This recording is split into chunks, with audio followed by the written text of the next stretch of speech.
Every time I sit alone, I ask myself the same question. What if my mom entered to clean my room and she was angry after she saw all the dirt and dust on my desk? Then, by fault, she used a little bit of water to clean my computer instead of a dry towel. Well, I don't think they were a little bit. So, can the components of computer survive that? And will I lose my super important private pictures and data? That's why I bought the $600 gaming PC that cost me my balls. My balls. Don't get me wrong. I mean, we can say it's a very good computer that can run games of this generation. So, to answer our questions, we will expose it to dirt, and after that we are going to clean it with water. To be honest, if this thing stopped working after the experiment, my dad threatened me. I know that some of you have seen some fake videos online about computers working perfectly in water without anything happening to them. Well, they are fake, but not fake at the same time. For example, if you watched a video about manufacturing it and you looked carefully while he is filling it, you will find out that the liquid is heavy and thick unlike water, because it's simply not water. It's just an unconductive substance to electricity called mineral oil. If it was water, he wouldn't even be alive to record this video, because water is a conductor of electricity, so he will be subjected to an electric shock. Even more, the computer parts will be damaged. But if you are asking yourself how there's some videos that shows you fishes in the computer, in the liquid, where the mineral oil is a toxic substance that fish cannot tolerate. I mean, how can a fish breathe oxygen in something like oil? It's not magic. If you think about it for a second, you will find out that it's so simple and easy, because all what they do is that they bring a fish tank and then they separate it into two parts with transparent glass. The first part is to put mineral oil and computer parts, while the other part is to put fresh water with the fish. And because water and mineral oil are transparent, you won't notice a difference, and you will feel like there's nothing but water. It's not a joke, guys. I mean, come on, we all know that if we put a wet computer under electricity, it will automatically turn into a room heater, because it will burn as a GTA car. And if the answer is that simple, so what's the point of this video? So what if we dried the device for 5 days straight? Well, I have a plan here, which is to try to dry the wet computer before putting it under electricity for 5 consecutive days, to ensure that it has been completely dried. So the question is, will this plan save the lives of our wet devices? Or will there be a certain effect on the computer components after this experiment? Or everything's going to be good as if nothing had happened? But before I start the test, I need to be sure of a few things, which is to study the normal speed and performance of this device, so I can make a comparison between the before and after the the test. I brought my phone and started counting the seconds when the computer booted, to take a look at how quickly this device can boot up Windows. 11, 12, 13, 14, 15. Oh my god! 15 seconds? Well, that's good. Maybe more than good. Booting up Windows in half of a half minute? That's so cool. But then, the second thing that came to my mind is to test the graphics card, one of the most important parts in the computer, to check how many frames per second it can make on the screen. So, I downloaded the GPU benchmarking app and I started the benchmark. I'm going to stress it with 1080 Full HD.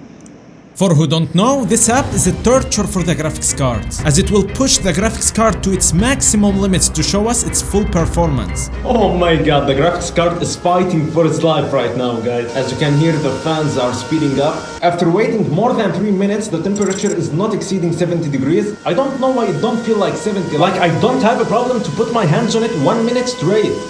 And the most important thing, the frames that are limited between 128 and 130. There was not a single drop frame in the whole process, which means a good sign that the graphics card in a very good condition. The most important thing to me right now is not to lose my very handsome private pictures and my super important files after the test. Because if the SSD were damaged, all my files would be corrupted and I wouldn't be able to recover them. After I finished all the steps, I can say I'm ready to start the test. But the problem is I got so emotional because I don't want to lose this beautiful device. So I took some pictures in case anything happens to it. I brought some dirt after I collected it from the ground. Then I started putting it on the computer's components to make the test more realistic. Oh my god, there's a lot of dirt in my PC. I have to clean it, I think. So let's start filling the water. But after I finished filling it out, I noticed that I had lost money before I even started the test. My new $70 shoes got stuck in the mud, which means minus $70 to my sad pocket, excluding the cost of the test. And now, let's begin.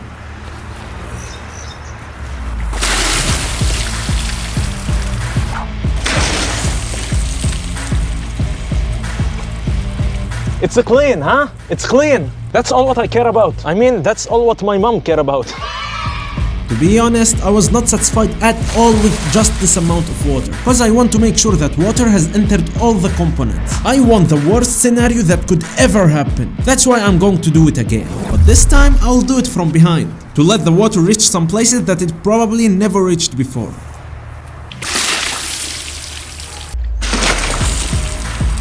That was better than before so much that the water pressure was able to move the device forward a few centimeters, as you can see. But after all this, I feel I need to do it one more time, because I have a feeling that there are some components deep inside the device that the water has not yet reached. I have the best plan this time, which is to place the device on its back, because in this way the water will collect inside and be absorbed by the parts, and reach deep places such as the power supply. Yes, I know that the motherboard capacitors will not be happy about that, but actually that's what I want.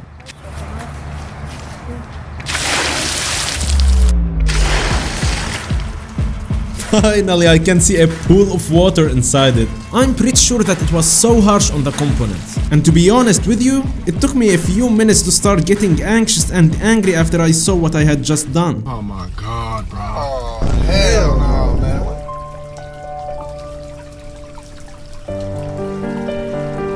Bro, what I did to my life. It will never work again. Yes, this is what I was feeling. Anxiety and fear. The fear of its fate. I mean, imagine losing $600 plus a $70 shoes for nothing. I was a little depressed, but enough was enough. I got up to face the truth, whatever it was, by crying like a little kid. Well, it's not a joke. We must start cleaning it and drying it before the components get rust. Yes, as you heard, because if this happened, it would be the biggest nightmare I could face with it. We will dry it for 5 days straight, which means not a single drop of water will be in it. Please, God, let it work. While I was flipping the device, I got shocked after I saw a mixture of water and mud coming out. Oh my God, look at that. There's a lot of dirt in it. There's still dirt in it. I mean, even after we threw tons of water on it. Hopefully there's no mud deep inside the components. I started dismantling to take out all the important pieces, like the graphics card, GPU or VGA as you want to call it. Of course, the 16GB of RAM. Can you see how clean this thing is after what we did? Don't forget the heart of the computer, the mother of the components, which is the motherboard. Pulling out the power supply as well. And last but not least, the place where all my private handsome pictures are located, the SSD memory. Finally, as you can see, we got everything out. You wouldn't imagine the amount of mud and water that was hiding inside. There is some stones stucking in there. Cleaning and drying them from the outside will not suffice, of course. Like, imagine any single drop of water inside them. It's similar to the blood clots in the human body. After putting it in the electricity, it will get the heart attack immediately. For this reason, I started dismantling all the components piece by piece to make any moisture inside evaporate faster, starting with the graphics card. Oh my god, guys, look at that! The amount of water that is stuck in between the chips. And the big surprise when I brought the motherboard and took the processor out of the socket. Let's see what's going on here. No way, there's water even inside the CPU socket. So I did the same thing with the RAMs, because I was pretty sure they got the same condition from inside. And while I was trying to remove the iron layer from the RAM piece, the unexpected happened. Imagine that these 3 RAM chips were separated from their place and remained stuck on the metal part. I don't know if this was my fault because of the extra tension that I had to put in to keep them apart, but all I know is that I've lost an additional $50 so far. Anyway, the good news is that the computer can still run on a single piece of RAM. After all this, I did the same thing with the SSD or storage and the power supply. The SSD shocked me because I didn't find a speck of water inside it. As for the power supply, there was a pool of water inside it. Finally, I brought this wooden thing to put all the computer components on it and let them rest and dry comfortably for the next 5 days. But before the drying journey begins, I will place the hairdryer at an angle capable of transmitting air for more than a piece to ensure a greater drying process. The night has come and this thing is still running like a champion. I don't know if the hairdryer will be able to bear the coming days.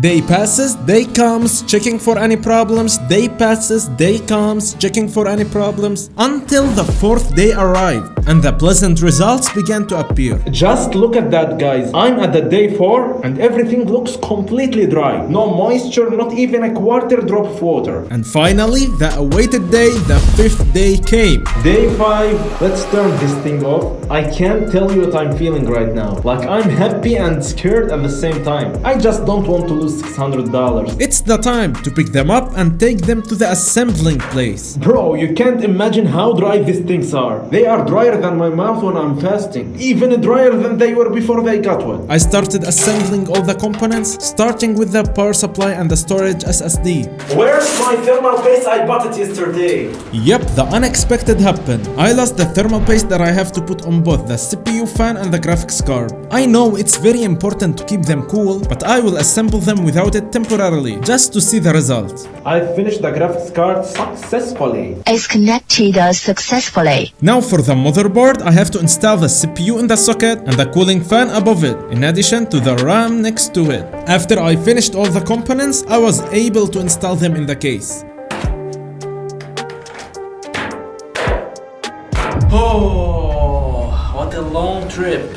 With great anxiety, I began to prepare the computer setup for the moment of truth. Before you touch the case while it's on electricity, bring a tester like this, it's a screwdriver at the same time, to test if there's any leakage of electricity. It doesn't light up, so we are good, we are fine. Now all I have to do is to press the power button.